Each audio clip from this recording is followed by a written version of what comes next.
Посланники Аллаха был прекрасный пример для вас, для тех, кто надеется на Аллаха и последний день и премного поминает Аллаха. Всевышний, называя пророка Мухаммада, саллаллаху алейхи вассалям, прекрасным примером, обобщает в этом словосочетании все наилучшие нравственные качества, которые были присущи только ему. Всемогущий Аллах сообщает, что Мухаммад, саллаллаху алейхи вассалям, является человеком, который нес и продолжает нести своей жизнью наилучший пример для всего человечества. Всевышний также, обращаясь к пророку Мухаммаду в Коране, говорит: «Воистину, твой нрав превосходен». Глядя на неурядицы, смятение и беспокойство, царящие сегодня в обществе, задаем ли мы себе вопрос, являемся ли мы в нашей жизни примером любви и уважения, или же ведем себя так, что лишь усиливаем это смятение и беспокойство? Близки ли мы к примеру наилучшего человека, созданного Всевышним? Живя в современном обществе, мусульманину как никогда необходимо проявлять подвижничество и искренность в своей вере.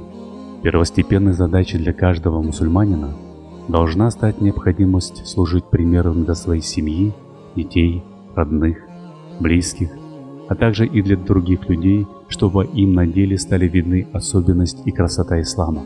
В сунне достопочтимого пророка Мухаммада много бесценных советов и наставлений, чтобы устремиться к высокой нравственности и своей жизнью служить хорошим примером для других людей. У пророка Мухаммада, саллаллаху алейхи вассалям, однажды спросили, что больше всего способствует становлению человека обитателем рая. Он, саллаллаху алейхи вассалям, ответил: наличие высоких нравственных качеств. У пророка Мухаммада, саллаллаху алейхи вассалям, спросили о высокой нравственности, и он процитировал слова из Корана: «Будь снисходителен, побуждай к добру и отвернись от невежд».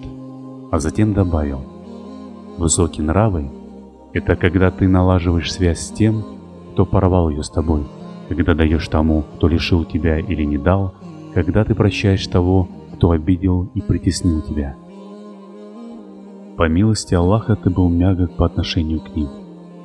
А ведь если бы ты был грубым и жестокосердным, то они непременно покинули бы тебя».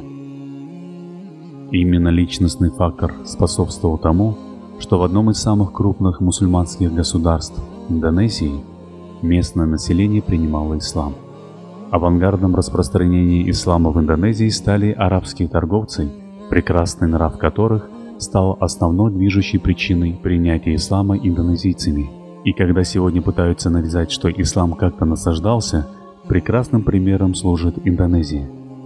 Примером высокого нрава и честности это также служит и для некоторых современных просветителей, которые своим поведением отторгают от ислама. А это огромная ответственность перед Всевышним, который сделал ислам своеобразным аманатом. Да укрепит Всевышний нас и наших близких на пути праведности и благочестия.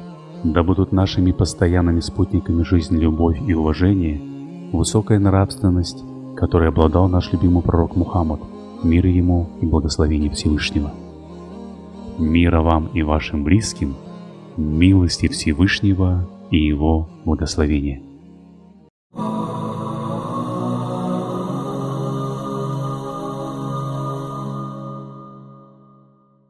Приблизьтесь к милости и довольству Аллаха. Местная исламская религиозная организация Северо-Восточного административного округа города Москвы «Ихсан» и Центр исламской культуры и образования имени Шагабуддина Марджани приглашают всех желающих на курсы по основам ислама. Вы обретете новые знания и уникальную возможность получить ответы на все интересующие вопросы. Есть возможность раздельного обучения для мужчин и женщин. Более подробная информация на сайте ihsan.moskva, а также по указанным телефонам.